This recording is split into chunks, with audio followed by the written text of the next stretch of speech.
welcome to this lesson. We're going to talk with you a little bit today about how to rig a drop shot rig. Now, a drop shot rig is one method of what we call finesse fishing. In other words, most of the time that you go fishing, particularly for game fish like a bass, those fish are not aggressive, they're not feeding.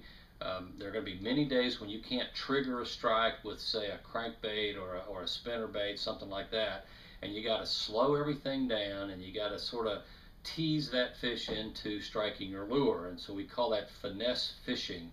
One of the techniques that we use is called drop shotting, and it's, you can cast this rig as well, but it's really effective if you're in a boat, you're fishing water deeper than 10 feet, 15, 20 feet, where you can get right on top of them and literally drop the lure right down to them, particularly if those fish are suspended. If they're 1, 2, 3, 4 feet off the bottom, well, you can set your hook at any of those depths, and you can put that lure right smack in front of those fish. So let me show you how to tie this up. First of all, we've got the line that comes off of our reel through the rod and on down, and we want to move up however high we want that lure to be. We want to come up to that position, and we want to tie the hook on with a Palomar knot. Now, or a Palomar knot, some people call it Palomar knot.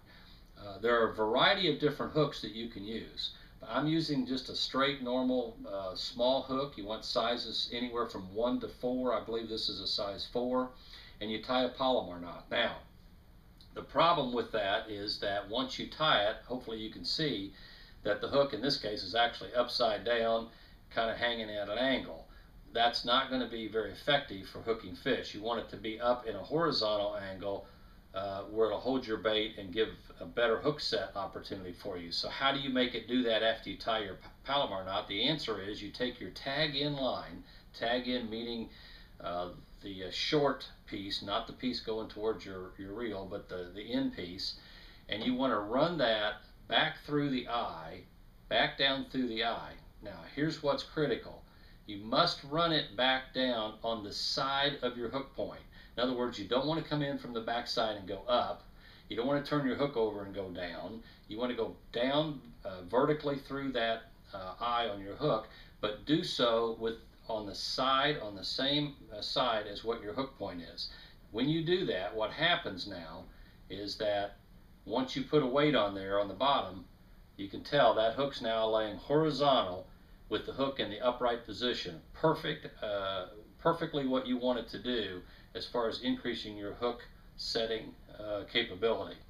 Now we want to put a weight on the bottom, and in the old days we kind of use like a catfish weight, really like a barrel kind of weight. Well, now today this is such an effective technique.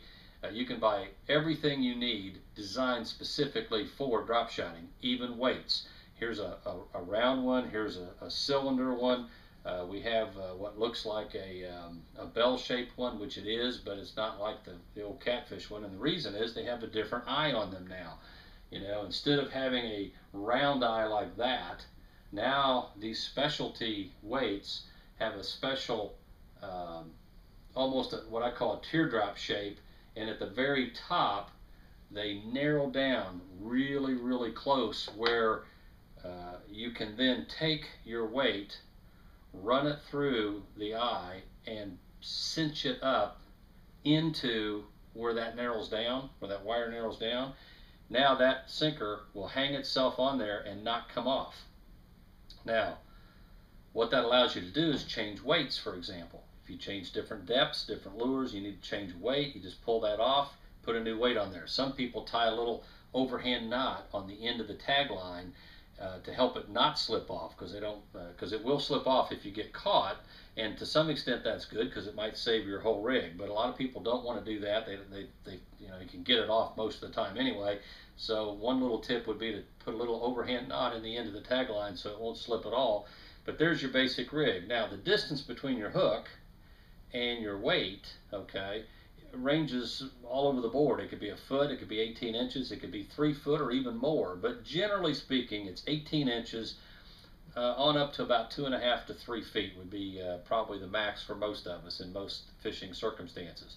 Now that allows us to present that lure at exactly the depth where that fish is. So if that fish is 2 feet off the bottom, then we can simply tie this hook on, 2 feet above the sinker, and bingo, when that sinker hits the bottom, we know our lure is being presented in the water column at the same level as the fish. And then it's very simple. You take whatever it is you want to present to them, like a piece of plastic, in this case a small worm, and one way to do it is simply to nose hook it right through there. And when that sinks to the bottom, the worm floats, and you can see what an effective rig, because every time you jiggle that line at all, this little worm is kind of like a piece of pie that's put in front of you. You just can't help but eat it, right? So I hope that helps explain a little bit about it. We'll have another video that shows you exactly how to fish it. Very effective technique. One other last point, as I said, they make various things to help you be successful using this technique, not only the weights, but also hooks. If you're using this rig like this with a regular hook, you need a barrel swivel at the top, because what happens is this thing will twist and get your line all twisted up over a course of the day. So you put a little barrel swivel up here about 18 inches above it to help avoid line twist. But that said, now there are hooks out there, which you probably can't see on the video, but they have a little bitty barrel swivel built right into the eye of the hook. So you simply tie it to that, tie the other drop line down, and bingo, you've got a swivel built in. You don't have to have that extra hardware, a 1.5 feet or 2 foot above your hook to keep it from your line from twisting. So that's your basic drop shot rig. So I hope that helps. And let me tell you what, if you've never done this, you need to go and try this, because this is a very, very effective way to catch inactive fish. So until next time, thanks.